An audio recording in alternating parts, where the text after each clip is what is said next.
Skeleton for Dinner by Margery Cuyler, illustrated by Will Terry.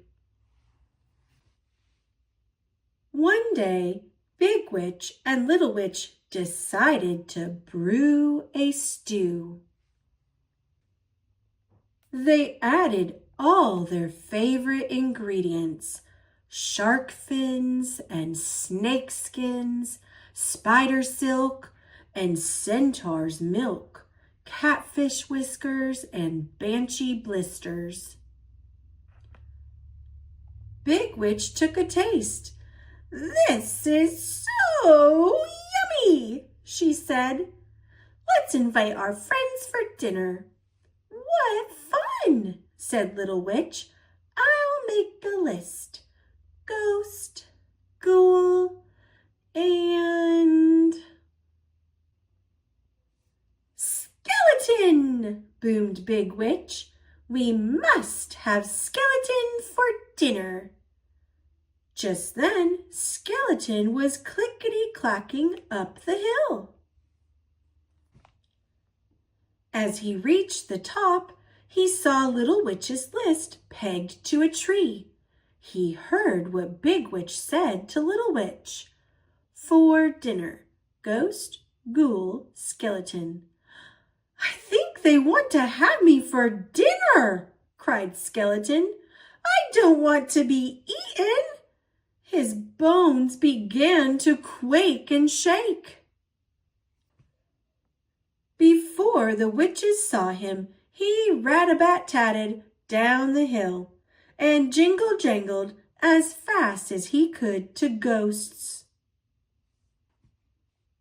"The witches want me in their stew, and they want to eat you too," he screeched. "Oh, no!" wailed Ghost, and she floated after Skeleton. They scooted by the graveyard where Ghoul was shoveling dirt. "Where are you going in such a hurry?" he asked. "The witches want us in their stew, and they want to eat you too," said Skeleton.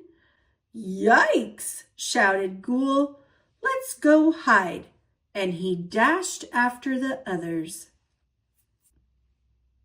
Back on the hill, Little Witch said, "I'm off to invite our friends for dinner," and away she flew on her broomstick.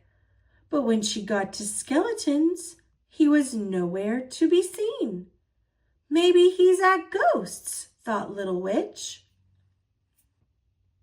But she didn't see anyone at Ghost's house either. "I bet they're all at Ghoul's," thought Little Witch. She zoomed to the graveyard. It was as quiet as the moon. "Where is everybody?" said Little Witch. "How can I invite our friends for dinner if they've all disappeared?" She flew back to the top of the hill. "I couldn't find anybody at home," she told Big Witch. "I guess we'll have to eat our stew all by ourselves.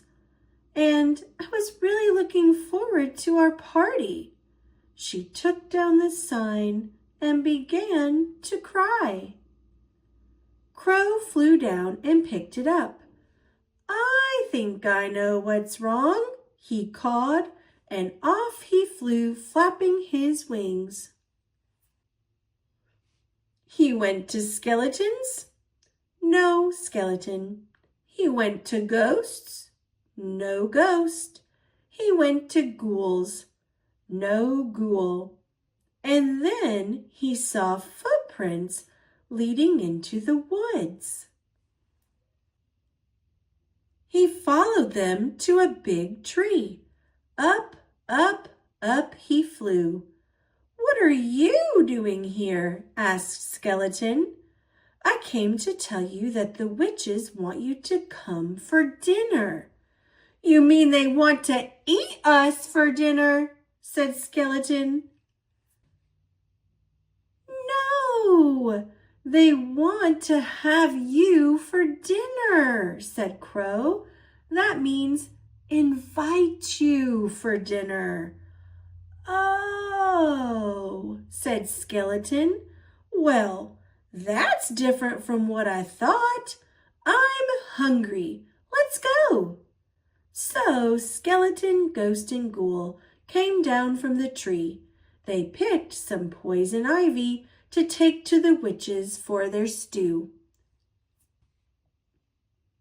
When they got to the top of the hill, the witches were so happy to see them. Their faces lit up like jack-o'-lanterns. Come and eat, shouted Big Witch. Have a seat, shouted Little Witch, and we'll give you a treat, said both witches together.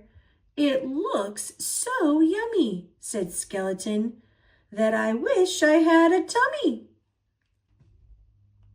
And they all had fun eating the witch's stew together.